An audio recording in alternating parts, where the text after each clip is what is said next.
श्री गणेशाय नमः। हरतालिका तीज कब है? जाने डेट, पूजन मुहूर्त, महत्व व पूजा की सबसे सरल विधि। हर साल भाद्रपद मास या भादव मास के शुक्ल पक्ष की तृतीया तिथि को हरतालिका तीज व्रत रखा जाता है। महिलाएं वैवाहिक जीवन में खुशहाली व अखंड सौभाग्य के प्राप्ति के लिए भगवान शिव व माता पार्वती की पूजा करती हैं।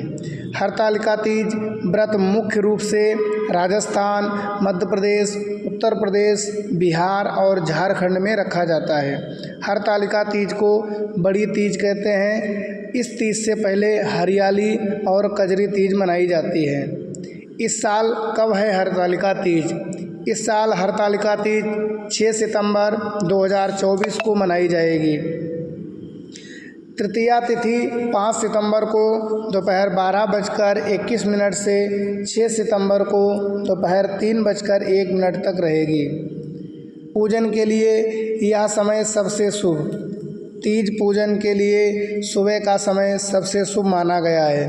अगर किसी कारणवश सुबह पूजा कर पाना संभव नहीं है तो प्रदोष काल में शिव पार्वती की पूजा कर सकते हैं। सूर्यास्त के बाद और रात्रि के आने से पहले का समय प्रदोष काल कहा जाता है। भगवान शिव माँ पार्वती की विधि विधान से पूजा की जाती है और हरतालिका व्रत कथा को सुना जाता है। हरतालिका तीज व्रत का महत्व। मान्यता है कि हरतालिका तीज करने से अखंड सौभाग्य की प्राप्ति होती है। इस दिन सुहागिनें निर्जला व्रत रखकर पति की लंबी आयु की कामना करती हैं। हरतालिका तीज व्रत 2024 शुभ मुहूर्त। हरतालिका तीज के पूजन का शुभ मुहूर्त 6 सितंबर की सुबह 6:01 से सुबह 8:32 तक रहेगा। पूजन की कुल अवधि 2 घंटे 31 मिनट की है। हरतालिका की पूजा विधि। हरतालिका तीज में श्री गणेश भगवान, शिव जी और माता पार्वती की पूजा करते हैं। सबसे पहले मिट्टी से तीनों की प्रतिमा बनाएं और भगवान गणेश को तिलक करके दूर्वा अर्पित करें। भगवान शिव को फूल, बेलपत्र और समी पत्र अर्पित करें और माता पार्वती को श्रृंगार अर्पित करें। सभी देवी देवताओं को वस्त्र अर्पित करने के बाद हरतालिका तीज व्रत कथा सुने या पढ़ें। इसके बाद श्री गणेश की आरती करें और भगवान शिव और माता पार्वती की आरती उतारने के बाद भोग लगाएं। हरतालिका तीज व्रत कथा। एक कथा के अनुसार माँ पार्वती ने अपने पूर्व जन्म में भगवान शंकर को पति के रूप में प्राप्त करने के लिए हिमालय पर गंगा के तट पर अपनी बाल्यावस्था में अधोमुखी होकर घोर तप किया। इस दौरान उन्होंने अन्न का सेवन नहीं किया। काफ़ी समय सूखे पत्ते चबाकर ही काटे और फिर कई वर्षों तक उन्होंने केवल हवा ही ग्रहण कर जीवन व्यतीत किया। माता पार्वती की यह स्थिति देखकर उनके पिता अत्यंत दुखी हुए थे।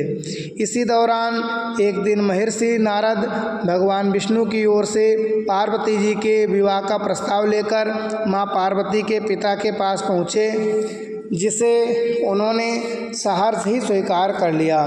पिता ने जब अपनी बेटी पार्वती को उनके विवाह की बात बताई तो वे बहुत दुखी हुई और ज़ोर ज़ोर से विलाप करने लगी।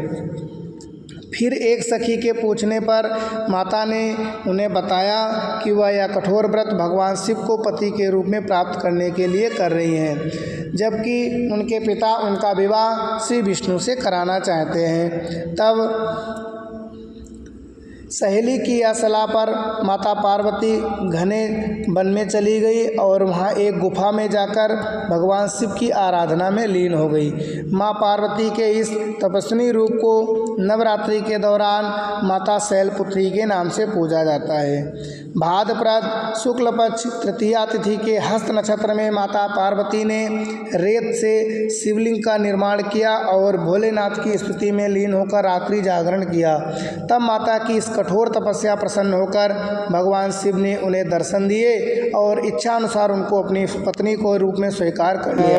इस मान्यता है कि इस दिन जो महिलाएं विधि विधान पूर्वक पूर्ण निष्ठा से इस व्रत को करती हैं वे अपने मन के अनुरूप पति को प्राप्त करती हैं और साथ ही यह पर्व दाम्पत्य जीवन में सुखी बनाए रखने के उद्देश्य से भी मनाया जाता है।